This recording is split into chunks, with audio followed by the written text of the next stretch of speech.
Hello to everybody on today's session. Thank you very much for being here. Like Andrew mentioned, my name is Luis and I'm a part of the product experts team over here at Supermove. And today we're going to be going over two specific changes. One that already happened and that should already be visible within your accounts. And then the other one, which is going to be slowly rolled out, like Andrew mentioned, throughout this following month to the rest of the accounts in our system. So the first one that I want to start off with, guys, is the update to the actual billing section. So with that being said, I already have my training account up and ready. I'm in the settings and I'm going to navigate over to where it says billing. With billing here, we're going to click into any of the billing libraries.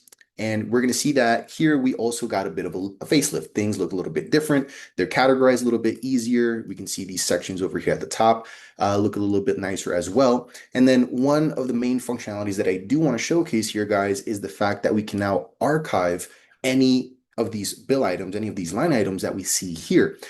So a main use case for this is, let's say you guys have a set of summer rates and then a set of winter rates. When the summer comes around, you can just easily archive the winter rates, and then vice versa. When winter comes around, you archive the summer rates, you unarchive the winter rates, and then it's pretty much really simple to just keep things in place without having to create so many different line items like we were doing previously. So this is the intention behind this is to help clean up billing libraries so that way we don't have to create so many line items for so many different situations. So that's one thing I want to highlight there, guys. Everything in terms of fees, discounts, supplies, that is all the same. A new feature that we do see here are survey items. So these survey items would be directly tied to the actual survey library itself.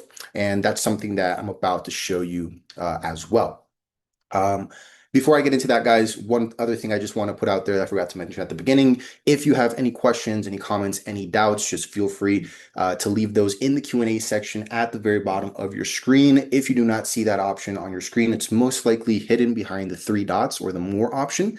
So yeah, if you have any questions during this time, feel free to leave them there. Either way, we're going to have a dedicated QA time at the end of the call also. All right. So with that being said, guys, we're going to go ahead and go back to the settings and we're going to go over to inventory now because this is the second part of the update that I mentioned where we saw the survey items. So now surveys, we previously knew that, there was the libraries here that we could pick from, but essentially what happens now is that, for example, these cartons and these items that we see here, these are now going to show up in your billing categories or in your billing items as well. So essentially, it's pretty much just giving us the opportunity to see both items from two different sections. Here, if we just want to see specifically survey items, this is what we get. If we want to see all types of items, not just survey items, but actual bill items, discounts, fees, stuff like that, we can then do it from the billing library where we just were not too long ago. Okay. All right. So wanted to get this update out of the way, guys, because it's pretty much the quickest, easiest one to explain. Not to say that the one that's coming up is difficult or anything like that. It's just a little bit bigger, and I'm very actually excited about this one because it's a really big change to the project page itself. So without any further ado, guys, I'm going to create a training job to pretty much give you that visual. And with the following update that I'm about to show you guys, something that I want to make very clear is that none of the existing functionality has been removed, replaced, or anything of that sorts. Everything you were previously able to do when it came to this billing section, you're still able to do. So if you want to update, bill items by clicking on the actual line item itself, you can still do that. But essentially what I want to get to, guys, is the following. We have this new edit button right here on top of the first bill of this project. So to make this a little bit more interesting, I'm actually going to duplicate this one. So that way I have a few more bills. I can just leave that like that. And once this loads up, we're going to click into that edit button. And we're going to see that new section that we just recently released. And we'll be releasing, like I mentioned, during the rest of this month. So edit button right here, we click on this, we now see this brand new page where it's going to essentially show us all of the bills and all of the bill items, and we can now make bulk updates and bulk selections and all this great stuff. So there's a lot on our screen right now. We're going to dissect everything bit by bit. We're going to start from left to right. Over here on the left-hand side, we have billing values. So these are all the billing variables that would essentially be showing up on your account for, whatever project type you're looking at the time. In this case, since this is a local move, these are just the, generic billing values or billing variables that we have in place for this project type. It's going to obviously vary account per account. And then we have the variables for the actual moves themselves, which are essentially these right here. We can see that these are essentially just closed out, but obviously if we click on the drop down, they're going to open up and show us, but that's a very manual way of doing it. We can also, just by clicking on any of the bill items, bring up those specific billing variables tied to the bill item. So I clicked on this one, as you guys can see, and then this over here on the left side updated, and it's now only showing me the bill items that would directly impact this line item right here. So if I were to update, obviously the min estimate hours, if I was to update, let's say the hourly rate, something like that, all that information over here on the right-hand side is going to change. So it's not going to change immediately, as you can see, because I just updated it to, oh, actually, I take that back. It did actually update immediately. It just took a second longer than expected. So we can see those changes happen essentially in real time. Going on to now the middle section, now that we understand on the left-hand side, we're seeing, the billing variables and the values and stuff like that. Over onto the middle section, we're actually seeing the bills themselves. So on the bills themselves, we're seeing all the different bill items that are currently available. And from here, we can do a couple of things. We can reorder the bill items just by dragging the 6 dots on the left-hand side. This applies to the bill items and the billing rules as well, just in case you maybe want to, organize the structure or just move things around. That's completely possible.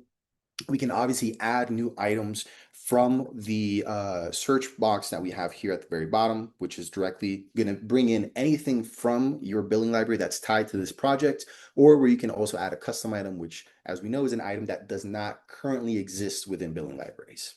So pretty simple, pretty straightforward there. Moving along, we also have the option to either make these taxable from this screen. It's just a click of this checkbox right here, and it's a very simple edit. We can also obviously delete line items in case we maybe added something that wasn't supposed to be added, or if we just want to remove a fee because maybe we're discounting it, whatever the case is. Moving along, we have a couple more functionality. We have these 3 dots over here, which is to delete the bill entirely, right? So in case this bill is no good, we want to scratch it, we just delete it. We add a new one by clicking the add bill option. So you can add a new bill from scratch by using the first option. So this is kind of what it looks like.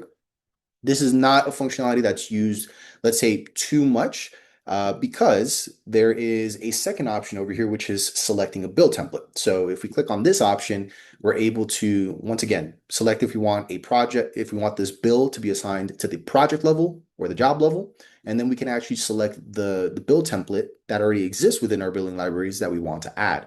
So let's say in this case, it's maybe the moving bill. We go ahead and select that. We assign it to the specific job it's supposed to be assigned if it's a job level bill. And then we click add, and that's going to go ahead and get added to the actual bill itself that we see here. All right. Now that we're here at the bottom, guys, you can see that there is also a page indicator. So when it comes to these pages, essentially a page is going to contain up to 5 different bills before it's going to send, that 6th bill to the next page. All right. So that's why that option is there. In case, you guys maybe added more bills and you're not seeing them, we may just need to go over to the next page to be able to visualize it. A couple more functionality, guys, that we added here. We can obviously collapse these bill templates themselves in case we just want to make things a little bit cleaner and easier to work with if we're just doing it bill by bill. We have these 3 dots over here, guys, where we have the option to reorder bills. So if I click on this, it's going to bring up this little pop-up where I can now, using these 6 dots, move things around depending on my liking. And then I click apply, and then that's going to go ahead and just apply on its own. We have this bulk action option as well, guys. So what this does is I need to uncollapse these.